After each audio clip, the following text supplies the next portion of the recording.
Economics के basic concepts में से एक है जीडीपी, ग्रॉस डोमेस्टिक प्रोडक्ट। आज हम उसी के बारे में बात करेंगे कि जीडीपी क्या है और उसके वेरियस एस्पेक्ट्स क्या है।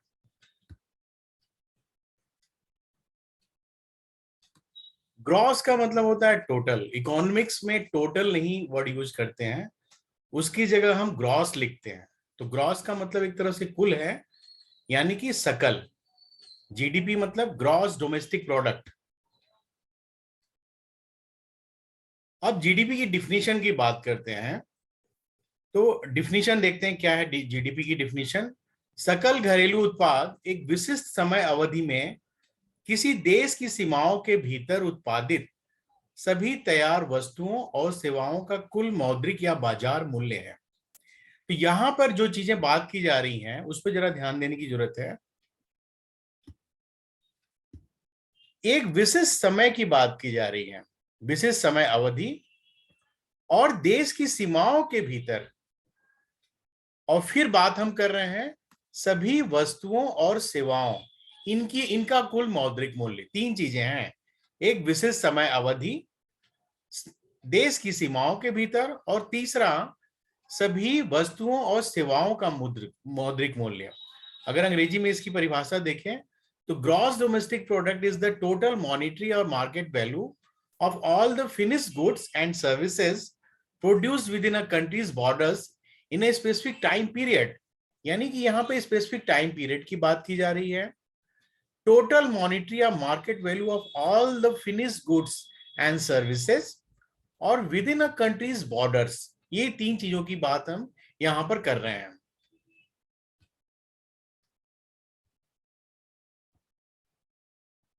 जीडीपी में हम सभी अंतिम उत्पादों और सेवाओं के मौद्रिक मूल्य को शामिल करते हैं। यहाँ हम क्या बात कर रहे हैं, सभी अंतिम उत्पादों और सेवाओं की बात कर रहे हैं। मध्यवर्ती उत्पाद और सेवाएं इसमें शामिल नहीं होंगी। यानी कि किसी देश में अगर हम लैपटॉप का उत्पादन कर रहे हैं तो उसके जो चिप्स हैं, बीच के सीपीयूज हैं, वो जीडीपी के कंपोनेंट नहीं होंगे। जो अंतिम जो लैपटॉप का उत्पादन है वही जीडीपी का कंपोनेंट होगा। ये बात ध्यान में रखिएगा कि मध्यवर्ती उत्पाद और सेवाएं इसमें शामिल नहीं होंगी। सिर्फ अंतिम उत्पाद और सेवाओं के मौद्रिक मूल्य को हम जीडीपी में शामिल करेंगे।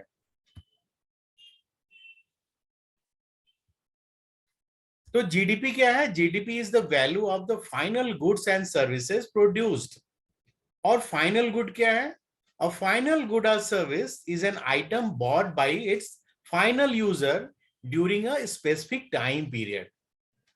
और यहां पे अगर हम जो फाइनल गुड की बात कर रहे हैं, यह फाइनल गुड आपके इंटरमीडिएटरी जो गुड हैंगे, जो मध्यवर्ती जो उत्पाद हैं, उनसे अलग होंगे।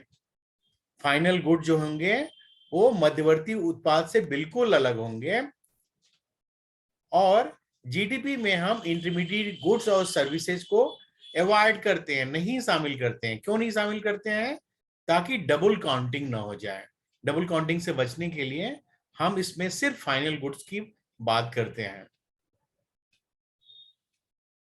इसका एक और उदाहरण हम बताते हैं कि मान लीजिए जनरल मोटर्स जो है उसने $2000 का स्टील कार में लगाया है और वो उस कार को सेल करती है $15,000 में। तो यहां पर उस देश की जीडीपी $17,000 नहीं होगी, क्योंकि $2,000 मध्यवर्ती उत्पाद है। जो स्टील है मध्यवर्ती उत्पाद है, यानी कि स्टील को हम जीडीपी में शामिल नहीं करेंगे। यहां पर हम जो $15,000 जो उत्पाद का कुल मूल्य है वही हम जीडीपी में शामिल करेंगे। तो जीडीपी में क्या क्या बातें हो गई, कौन कौन सी चीजें जीडीपी का हिस्सा है? जो मेड इन इंडिया जितने भी उत्पाद हैं वो सारे जीडीपी के हिस्से होंगे। भारत में जितने उत्पाद बनेंगे भारत की सीमा में वो सब जीडीपी में शामिल होंगे। इसके अलावा अगर कोई विदेशी कंपनी भारत में उत्पाद बनाती है, मान लीजिए एलजी कंपनी अपना टेलीविजन भारत में बनाती है, फोर्ड कंपनी कार भारत में बनाती है, तो वो भी जीडीपी का हिस्सा होगा, क्योंकि वो भारत में बना रही है, भारत की सीमा में बना रही है। विदेश में जितने भी दूतावास हैं भारत के, उनकी अगर इनकम जो है, वो जो पासपोर्ट अगर बनाते हैं या और दूसरी सेवाएं देते हैं, तो उस दूतावास की आय भारत की जीडीपी में शामिल होगी। मतलब अगर यूरोप के किसी देश में, मान लीजिए ब्रिटेन में भारत का दूतावास है, और उसकी जो इनकम है पासपोर्ट सर्विसेज या दूसरी सेवाएं जो प्रदान करता है, तो उसकी जो आय होगी वो भारत की जीडीपी में शामिल होगी। लेकिन यहां पर यह बात ध्यान देने लायक बात है कि अगर भारत का नागरिक विदेश में धन कमाता है, तो वो जीडीपी का हिस्सा नहीं माना जाएगा। इस बात को याद रखिए। अगर आपका कोई साथी ब्रिटेन में कमा रहा है, सॉफ्टवेयर इंजीनियर है, और उनकी कोई इनकम है, तो वो इनकम भारत की जीडीपी में शामिल नहीं होगी, क्योंकि वो इनकम भारत की राजनीतिक सीमा के बाहर है। अभी राजनीतिक सीमा को और विस्तार से समझाएंगे आगे। तो जीडीपी में हम शामिल करते हैं राजनीतिक सीमा में उत्पादित सभी वस्तुएं और सेवाएं। एक बार फिर से इस ग्राफ को देख लेते हैं। जितने मेड इन इंडिया उत्पाद हैं वो जीडीपी के हिस्से होंगे। अगर कोई विदेशी कंपनी भारत में उत्पाद बनाती है, तो वो जीडीपी का हिस्सा होगा। अगर विदेश में कोई दूतावास है भारत का, उसकी जो आय होगी वो भारत की जीडीपी में शामिल होगी। लेकिन अगर कोई भारत का नागरिक बाहर कमाता है, बाहर धन कमाता है, तो उसका धन भारत की जीडीपी में शामिल नहीं होगा। यानी कि यहां हम राजनीतिक सीमा में उत्पादित सभी वस्तुओं और सेवाओं की बात कर रहे हैं। तो ये चीज आपको एकदम ध्यान से रखना है कि हम किन चीजों को जीडीपी में शामिल करेंगे और किन को शामिल हम नहीं करेंगे। तो आइए एक बार फिर से हम जीडीपी के डिफिनीशन पे आते हैं। जीडीपी क्या है? सकल घरेलू उत्पाद, यानी कि जीडीपी एक विशिष्ट समय अवधि, विशिष्ट समय अवधि, मान लीजिए हम एक साल की बात करें, एक क्वार्टर की बात करें, हम हाफ ईयरली यानी 6 महीने की बात करें, एक विशिष्ट समय अवधि, डिफाइंड अवधि होगी, और उस देश की सीमाओं के भीतर उत्पादित सभी तैयार वस्तुओं और सेवाओं का कुल मौद्रिक या बाजार मूल्य होगा जीडीपी। तो आइए हम बात करें कि किसी भी देश की घरेलू सीमा क्या है। घरेलू सीमा, क्योंकि यहां बार बार सीमाओं की बात की जा रही है और घरेलू सीमा की बात की जा रही है। तो घरेलू सीमा क्या है?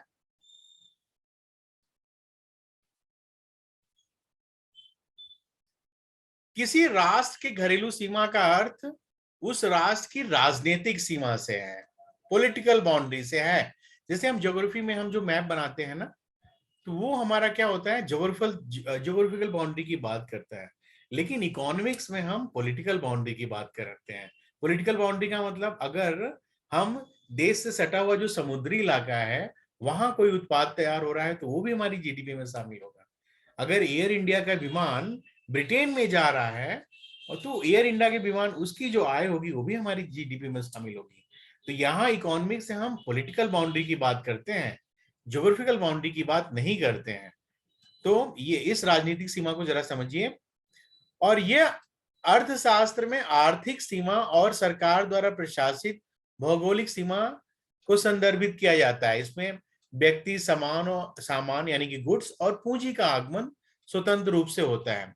तो घरेलू सीमा में क्या क्या शामिल होगा? देश की जल सीमा सहित राजनीतिक सीमा के भीतर स्थित क्षेत्र, दुनिया के विभिन्न हिस्सों में देश के संचालित जहाज और हवाई जहाज, और विदेश में स्थित हमारे देश के दूतावास, वाणिज्यिक दूतावास और सैन्य प्रतिष्ठान, ये सारी चीजें हमारी घरेलू सीमा यानी कि राजनीतिक सीमा में शामिल होंगे।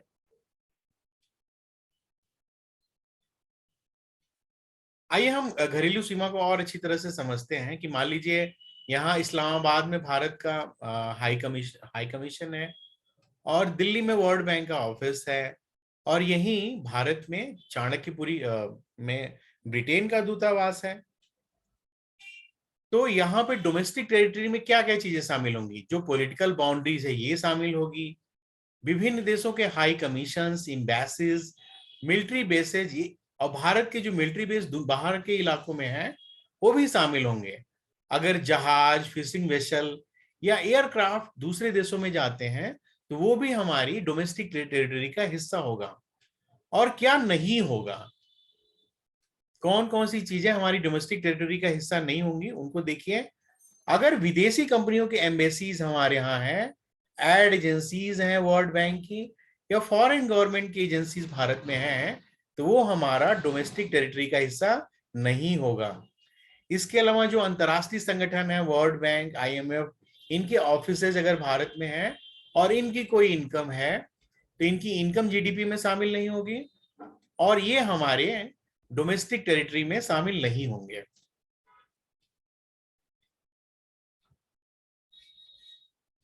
जो टेरिटोरियल सी एक्ट है 1987, उसके तहत एक सीमा निर्धारित की गई है कि कितनी सीमा के भीतर आपका जो उत्पाद होगा GDP का हिस्सा होगा। तो वो सीमा है, नोट करिए, 12 नॉटिकल मील, यानी कि 22.22 किलोमीटर समुद्री सीमा जो है। यहां पर अगर कोई चीज उत्पादित होती है भारत में या कोई भी देश की, तो GDP का हिस्सा होती है। 12 की नॉटिकल माइल या 22.22 किलोमीटर की दूर की जो समुद्री सीमा है, वो आपकी समुद्री सीमा होगी, यानी कि आपकी पॉलिटिकल बाउंड्री का हिस्सा होगी, डोमेस्टिक टेरिटरी का हिस्सा होगी। और यहाँ जो भी उत्पादन होगा वो आपके GDP का हिस्सा होगा।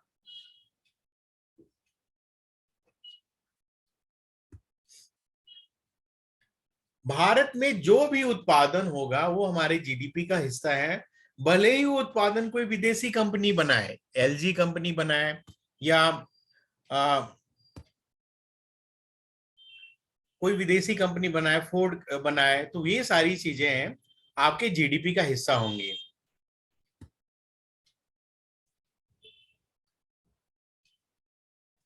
अब मान लीजिए ईरा जो है ये विदेश में काम करने वाली प्रोफेशनल है और इनकी इनकम है 10 लाख रुपए। इसके अलावा भारत में जो टाटा कार है वो 10 लाख रुपए की कार बनाती है और भारत में फोर्ड जो है 15 लाख रुपए की कार बनाती है। तो यहां पर GDP क्या हुई भारत की? तो मैंने आपको बताया कि जो भारत के प्रोफेशनल बाहर काम करेंगे वो हमारे GDP का हिस्सा नहीं होगा, यानी कि ईरा जो होंगी, ईरा की जो इनकम होगी वो आपकी GDP में शामिल नहीं होगी। टाटा कार और फोर्ड कार, इन इन दोनों का जो उत्पादन है, यानी कि 10 लाख और 15 लाख, इन दोनों को मिला दिया जाए तो 25 लाख रुपए आपके देश की GDP होगी। ईरा के इनकम को यहां से एक्सक्लूड कर देंगे। तो आइए हम यहां पे बात करें, GNP की बात करें। GNP क्या है? Gross national product. तो GNP GDP से डिफरेंट कैसे है? GDP क्या है? घरेलू सीमा में उत्पादित कुल वस्तुएं और सेवाएं। घरेलू सीमा में उत्पादित कुल वस्तुएं और सेवाएं, ये घरेलू सीमा की बात करता है, डोमेस्टिक प्रोडक्ट की बात करता है। लेकिन GNP क्या है? आपके राष्ट्र का कुल उत्पादन है, यही आपका असली उत्पादन की बात करता है। GNP राष्ट्र का कुल उत्पाद, राष्ट्र का कुल पैसा, तो GNP, ये GNP है। मेड इन इंडिया जितने भी उत्पाद हैं वो GNP में शामिल होंगे, लेकिन उत्पाद अगर कोई विदेशी कंपनी बनाए तो ये GNP का हिस्सा नहीं होगा। अगर उत्पाद कोई विदेशी कंपनी बनाए तो ये GNP का हिस्सा नहीं होगा। इसी उदाहरण को समझते हैं। मान लीजिए ईरा विदेश में काम करने वाली प्रोफेशनल है और इनकी इनकम है 10 लाख रुपए सालाना। टाटा कार साल भर में जो कार बनाती है 10 लाख रुपए की कार बनाती है और फोर्ड भारत में 15 लाख रुपए की कार का उत्पादन करती है। तो फिर GNP क्या हुआ? यहां पर चूंकि फोर्ड कार आपके राष्ट्र का उत्पादन नहीं है, ये इस कार का उत्पादन करने के बाद इस पैसे को, इस मुनाफे को अपने देश लेके जाएगी ये कंपनी, तो ये आपके GNP का हिस्सा नहीं होगा। तो GNP का हिस्सा क्या होगा? ईरा की जो इनकम होगी वो आपके GNP का हिस्सा होगी और टाटा कार की जो इनकम होगी वो आपके GNP का हिस्सा होगी। इसको ध्यान में रखिएगा। यहाँ जो फोर्ड कार है, ये जो इनकम है फोर्ड कार की, ये आपके GNP का हिस्सा नहीं होगी। हम ईरा की इनकम को शामिल करेंगे और टाटा कार के उत्पादन को शामिल करेंगे। तो ये जो दोनों चीजें हैं, उन दोनों को मिलाने के बाद जो कुल आय होगी वो आपके जीडीपी का हिस्सा होगी। तो जीएनपी का हम कैलकुलेशन कैसे करेंगे? GDP plus X minus Y. यहां पर एक्स क्या है? विदेशों में धन कमाने वाले नागरिक की आय, और वाई क्या है? स्वदेश में विदेशी कंपनियों के उत्पाद का अंतिम मूल्य। यानी कि GNP is equal to GDP plus X minus Y. तो ये हुआ आपके जीएनपी निकालने का फॉर्मूला। अगर कोई इकोनॉमी क्लोज्ड इकोनॉमी है, क्लोज्ड इकोनॉमी का मतलब ना वहां से आयात हो सकता है ना निर्यात हो सकता है। जैसे नॉर्थ कोरिया की इकोनॉमी एक तरह से क्लोज्ड इकोनॉमी है, वहां उसका पॉलिटिकल इंटरेक्शन बाकी दुनिया के देशों से एकदम शून्य है। तो ऐसी स्थिति में एक्स भी जीरो होगा, वाई इक्वल टू जीरो होगा, और यहाँ पे जीएनपी जीडीपी के बराबर होगा। तो किस स्थिति में जीएनपी जीडीपी के बराबर होता है? क्लोज्ड इकोनॉमी के समय जीएनपी जीडीपी के बराबर होता है। यहां पर एक दो और चीजों की मैं बात करना चाहूंगा आपके से। अगर इनफ्लोज आउटफ्लोज से ज्यादा है, मतलब इनफ्लोज मतलब अपने देश में आने वाला जो धन है उसको इनफ्लो कहेंगे, और भारत से जाने वाला धन आउटफ्लो है। तो अगर इनफ्लो मतलब इनफ्लो ज्यादा है आउटफ्लो से, तो ऐसी स्थिति में जीएनपी जीडीपी से बड़ी होगी। ये आपकी परीक्षा में क्वेश्चन आया हुआ है। और जब इनफ्लो आउटफ्लो से कम होगा, तो ऐसी स्थिति में जीडीपी जीएनपी से बड़ी होगी। ये दोनों कंडीशन आप याद रखिएगा कि कब जीएनपी जीडीपी से बड़ी होगी और कब जीडीपी जीएनपी से बड़ी होगी। ये दो चीजें याद रखिएगा। जीडीपी के प्रकार क्या हैं? पहले तो हम बाजार मूल्य की बात करें कि बाजार मूल्य जीडीपी मार्केट प्राइस, पहला जो जीडीपी का प्रकार है जीडीपी मार्केट प्राइस। बाजार मूल्य पर जीडीपी क्या है? जीडीपी मार्केट प्राइस किसी देश की राजनीतिक सीमा के भीतर सभी अंतिम वस्तुओं और उत्पादों के बाजार के दर पे जो कुल मूल्य होगा। हर साल बाजार का कुछ दर होता है? कोई सेब जैसे मान लीजिए आज 50 रुपए किलो है, अगले साल शायद 60 रुपए या 70 रुपए किलो होगा, उसके बाद 100 रुपए किलो होगा। तो बाजार के दर पर जो कुल मूल्य होगा उसको अगर जोड़ दिया जाए तो जो संख्या आएगी वो होगी GDP market price. GDP market price क्या है? बाजार मूल्य पर जीडीपी है किसी देश की राजनीतिक सीमा के भीतर जो सभी अंतिम वस्तुएं और सेवाएं हैं उन सबको जोड़ दिया जाए, और उन सबको कब कहां किस मूल्य पर जोड़ा जाए? बाजार मूल्य पर जोड़ा जाए। तो यही बाजार मूल्य पर जो जोड़ा जाता है जीडीपी मार्केट प्राइस होती है। इसे कहते हैं जीडीपी मार्केट प्राइस। और इससे पता चलता है कि किसी देश की आर्थिक क्षमता कितनी है, देश की राजनीतिक सीमा में कितनी वस्तुओं के निर्माण की क्षमता है। ये चीजें बताती है बाजार मूल्य पर जीडीपी। लेकिन इस बाजार मूल्य में दो समस्याएं हैं। पहली समस्या क्या है? जैसे मान लीजिए हम बाजार में कोई टेलीविजन बेच रहे हैं, तो उसका उदाहरण लेते हैं। तो इसका अंतिम मूल्य जो है, उस अंतिम मूल्य में इनडायरेक्ट टैक्सेस शामिल होंगे, दुनिया भर के ढेर सारे टैक्सेस लगे होंगे, अप्रत्यक्ष कर लगे होंगे, वो भी जीडीपी में शामिल होगा। लेकिन आपको पता है कि टैक्स ना तो कोई वस्तु है ना तो सेवा है, क्योंकि जीडीपी असल में वस्तुएं और सेवाओं का उत्पादन ही तो है। यानी कि जीडीपी बाजार मूल्य आपके वास्तविक चेहरे को नहीं बताता है, आपके उत्पादन के वास्तविक चेहरे को नहीं बता रहा है, क्योंकि इसमें सारे अप्रत्यक्ष कर एक साथ जुड़ जा रहे हैं। तो सही जानकारी के लिए हमें इसको हटाना होगा। ये पहली समस्या है जीडीपी बाजार मूल्य के साथ। फिर दूसरी समस्या क्या है? कई बार सरकार गरीब तबकों को, किसानों को मदद करने के लिए सब्सिडी देती है, मतलब जो वास्तविक मूल्य होता है उससे कम करके चीजों को बेचती है। जैसे गैस सिलेंडर है, गैस सिलेंडर पर सरकार सब्सिडी देती है, यूरिया है, और कुछ रासायनिक खाद हैं, ताकि किसान भाइयों को मदद मिले। तो उसका जो वास्तविक मूल्य है उससे कम पे देती है सरकार, और कम पे देती है तो यानी कि जो पैसा माइनस हुआ वो तो जीडीपी का हिस्सा हुआ। इसका मतलब बाजार मूल्य पर जो हम जीडीपी निकाल रहे हैं वो जीडीपी हमारे जीडीपी के वास्तविक चेहरे को नहीं बता रहा है। तो ये दो समस्याएं हैं।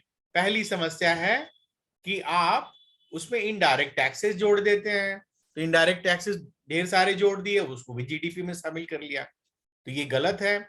और दूसरा, सब्सिडी तो आपकी जीडीपी का हिस्सा है, वो आप नहीं जोड़ रहे हैं। तो ये दो बड़ी समस्याएं हैं जीडीपी बाजार मूल्य में, और इसको हम कैसे दूर करेंगे? आइए हम उसको दूर करते हैं किसी तरीके से। क्योंकि अगर ये दो चीजें शामिल होती हैं तो जीडीपी मार्केट प्राइस एक भ्रम बन जाएगा। ये आपके देश के ग्रोथ को, विकास को वास्तविक रूप से प्रदर्शित नहीं करेगा।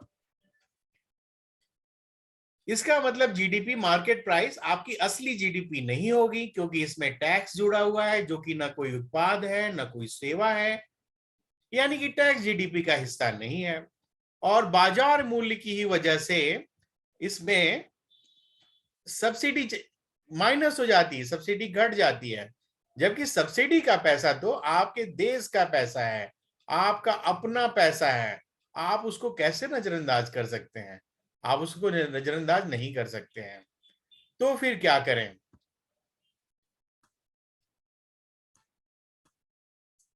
ये दोनों समस्याएं दूर होती हैं जीडीपी फैक्टर कॉस्ट में। जो जीडीपी बाजार मूल्य है उसको, उससे बाहर निकलते हैं और हम बात करते हैं जीडीपी फैक्टर कॉस्ट की बात करते हैं।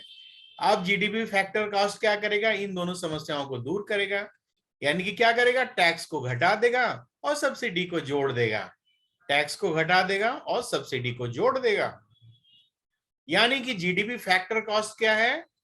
जीडीपी मार्केट प्राइस में से सब्सिडी जोड़ दीजिए और उसमें इनडायरेक्ट टैक्सेस को घटा दीजिए, तो फिर जो राशि आएगी वो है आपका जीडीपी फैक्टर कॉस्ट, लागत मूल्य पर जीडीपी। ये आपके जीडीपी को वास्तविकता के करीब बताएगी, ये आपकी जीडीपी को वास्तविकता के करीब बताएगी। लेकिन यहां भी दो समस्याएं हैं। ये भाई साहब भी हमें जीडीपी के वास्तविक चेहरे को नहीं बताते हैं। क्या दो समस्याएं हैं? पहला है नॉमिनल जीडीपी, नाम मात्र जीडीपी, और दूसरा है रियल जीडीपी, वास्तविक जीडीपी। आइए देखते हैं ये दो क्या चीजें हैं। नॉमिनल जीडीपी जो है फाइनल गुड्स और सर्विसेज को करंट प्राइसेस पे बताता है, वर्तमान मूल्य पे बताता है। और जो रियल जीडीपी है बेस ईयर पे बताता है। बेस ईयर मतलब जब से गणना शुरू हुई है।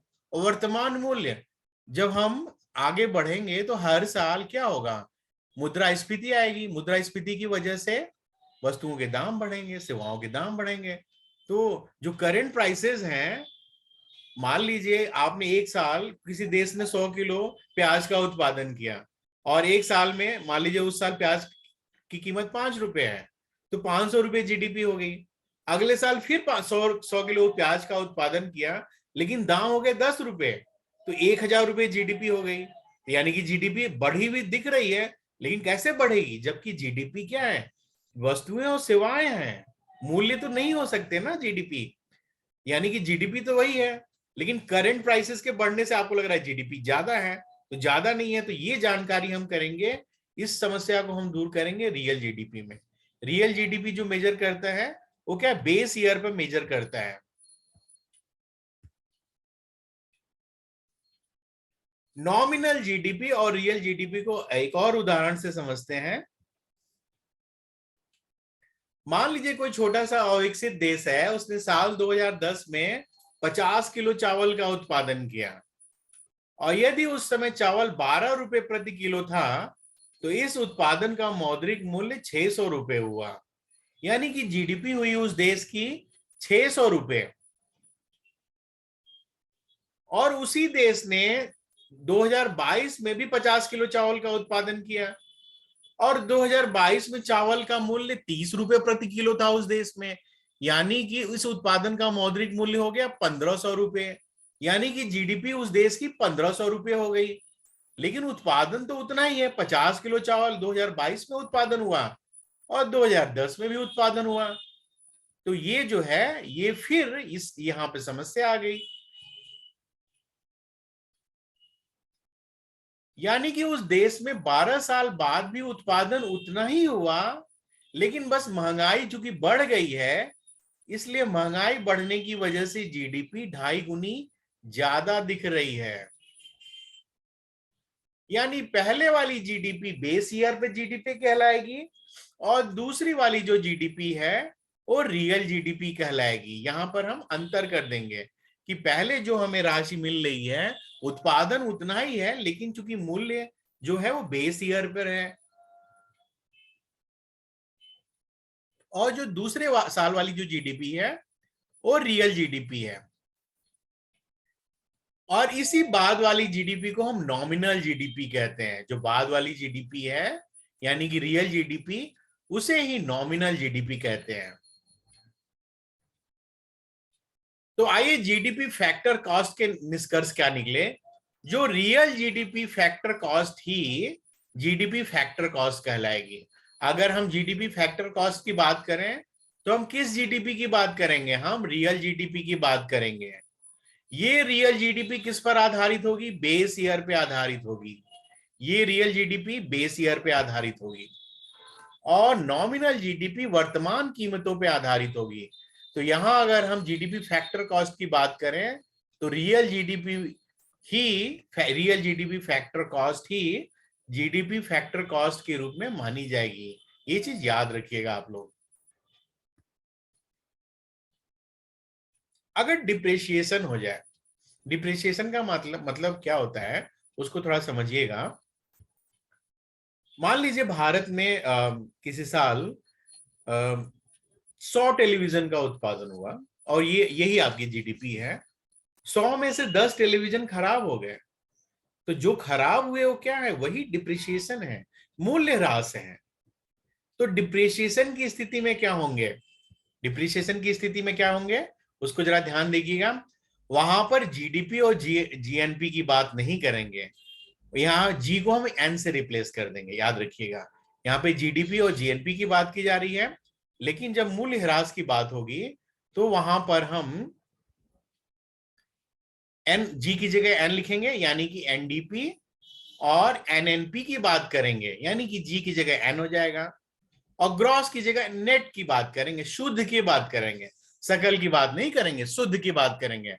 मतलब अब आपने जीडीपी और जीएनपी पढ़ लिया, अब हम पढ़ रहे हैं एनडीपी और एनएनपी। तो वो क्या है? डिप्रीशिएशन की स्थिति में इसकी बात करेंगे, जी की जगह एन हो जाएगा, सकल की जगह नेट यानी कि शुद्ध की बात होगी। तो इसको कैसे निकालेंगे? इसमें डिप्रिशिएशन घटा देंगे, जो मूल्य ह्रास होगा जीडीपी में से उसको घटा देंगे, और वो घटा देने पर जो राशि आएगी वो होगी आपकी नेट डोमेस्टिक प्रोडक्ट, वो होगी आपकी net domestic product factor cost. इस सूत्र को याद रखिएगा। यानी कि जीएनपी में से मूल्य ह्रास को घटा देने पर हमें जो राशि मिलती है वो है शुद्ध राष्ट्रीय उत्पाद, नेट नेशनल प्रोडक्ट, एनएनपी। ये है एनएनपी, ये एनएनपी का डिफिनीशन है। नेट डोमेस्टिक प्रोडक्ट और net national product at market price. मान लीजिए कोई देश 100 टेलीविजन का निर्माण करता है जिसमें से 10 टीवी खराब माल के रूप में निकल जाती हैं, तो उस देश का जीडीपी कितना है? 100 टेलीविजन का बाजार मूल्य। और यहाँ जीएनपी भी यही होगा, क्योंकि जीएनपी क्या है? जो उस देश का उत्पादन है। तो यहाँ पे जीडीपी और जीएनपी बराबर होंगे। तो एनडीपी क्या होगा? जो टेलीविजन खराब हो गया उसको माइनस कर दीजिए, तो एनडीपी हो गया। और एनएनपी भी वही होगा, क्योंकि जीएनपी में से उतना माइनस कर दीजिए। तो ये हुआ आपका एनडीपी और एनएनपी, नेट डोमेस्टिक प्रोडक्ट और नेट नेशनल प्रोडक्ट। जीडीपी में क्या शामिल नहीं है? ये भी आपकी परीक्षा में कई बार आते हैं वन लाइनर क्वेश्चन। जो विदेशों से मिलने वाला उपहार है वो जीडीपी का हिस्सा नहीं है। अफीम, चरस जैसे नशीले पदार्थ जीडीपी का हिस्सा नहीं होते हैं। अगर कोई देश अपने कोई देश के नागरिकों के लिए बेरोजगारी भत्ता देता है तो भी जीडीपी का हिस्सा नहीं है। कोविड के दौरान सरकार ने जो प्रधानमंत्री गरीब कल्याण योजना के तहत लोगों को मदद दी थी, वो भी जीडीपी का हिस्सा नहीं है। और सबसे महत्वपूर्ण बात जो आपको याद रखनी है वो ये कि कोई भी मध्यवर्ती उत्पाद जीडीपी का हिस्सा नहीं होगा। इसको याद रखिएगा। जो इंटरमीडिएटरी प्रोडक्ट्स हैं कभी भी आपके जीडीपी के हिस्से नहीं होंगे। इसको एकदम रट लीजिए, ध्यान से इसको दिमाग में बैठा लीजिए, क्योंकि ट्रिकी क्वेश्चन आपकी परीक्षा में इसी से बनते हैं, मध्यवर्ती उत्पादों पर दे देंगे। अभी जो कुछ दिन पहले जो जीडीपी की गणना अगर हुई है, उस हिसाब से अमेरिका का जीडीपी क्या है, लगभग 25.03 trillion dollar, China 18.32 trillion dollar, Japan 4.30 trillion dollar, Germany 4.03 trillion dollar और इंडिया 3.46 ट्रिलियन डॉलर के पास भारत पहुंच गया है, यूके से आगे निकल चुका है। तो जीडीपी क्या है इस समय भारत की 5वें स्थान पर है। यूपीएससी 2003 में एक क्वेश्चन आया है, with reference to the Indian economy, consider the following activities. पहला है एग्रीकल्चर, फॉरेस्ट्री एंड फिशिंग, दूसरा मैन्युफैक्चरिंग, तीसरा है trade, hotels, transport and communication और चौथा है फाइनेंसिंग, इंश्योरेंस, रियल एस्टेट और बिजनेस सर्विसेज। तो ये बता रहे हैं कि इनका जो जीडीपी में कंट्रीब्यूशन है उसके डिक्रीजिंग ऑर्डर पे बताइए। डिक्रीजिंग ऑर्डर पे इसको अरेंज करना है। पहला जो है, ध्यान दीजिए, पहला क्या है, एग्रीकल्चर, फॉरेस्ट्री और फिशिंग, कृषि क्षेत्र, वानिकी और मत्स्य। दूसरा है आपका मैन्युफैक्चरिंग सेक्टर, तीसरे में ट्रेड, होटल, ट्रांसपोर्ट है और चौथा फाइनेंसिंग, इंश्योरेंस, रियल एस्टेट है। तो इसको सजाना है। तो इसका उत्तर होगा आपका ए, क्योंकि यहां पर जो सबसे ज्यादा जीडीपी है वो ट्रेड, होटल्स, ट्रांसपोर्ट और कम्युनिकेशन मिलके करते हैं। उसके बाद दूसरा स्थान है आपका एग्रीकल्चर, फॉरेस्ट्री और फिशिंग, तीसरा स्थान है मैन्युफैक्चरिंग, चौथा स्थान है फाइनेंसिंग, इंश्योरेंस, रियल एस्टेट और बिजनेस सर्विसेज। तो ये क्रम है, सबसे ज्यादा किसका क्रम है और सबसे कम क्रम में जो है उसको याद रखिएगा। एक और क्वेश्चन यूपीएससी 2015 में आया है, with reference to Indian economy, consider the following statement. The rate of growth of real gross domestic product has steadily increased in the last decade. The gross domestic product at market prices in rupees has steadily increased in the last decade. इनमें से कौन से कथन सही हैं या आपको बताना है। इस क्वेश्चन को थोड़ा सा मैं आपको हिंदी में बता देता हूं। पहला कह रहा है कि जो रियल आपका जो जीडीपी है पिछले दशक में लगातार बढ़ रहा है। तो ऐसा नहीं हुआ है, बीच में रिसेशन आया था, 2012 में भी हमारा जीडीपी गिरा था। तो पहला कथन गलत है, जीडीपी लगातार नहीं बढ़ रहा है। और दूसरा क्या है, the gross domestic product at market prices has steadily increased in the last decade. ये दो स्टेटमेंट हैं।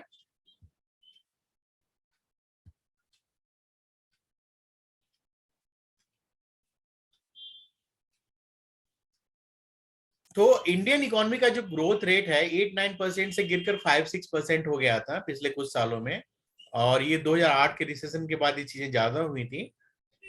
और भारत का जो ग्रोथ रेट है वो स्लो हुआ है कुछ समय में, लेकिन ये कभी भी जीरो तक नहीं पहुंचा है।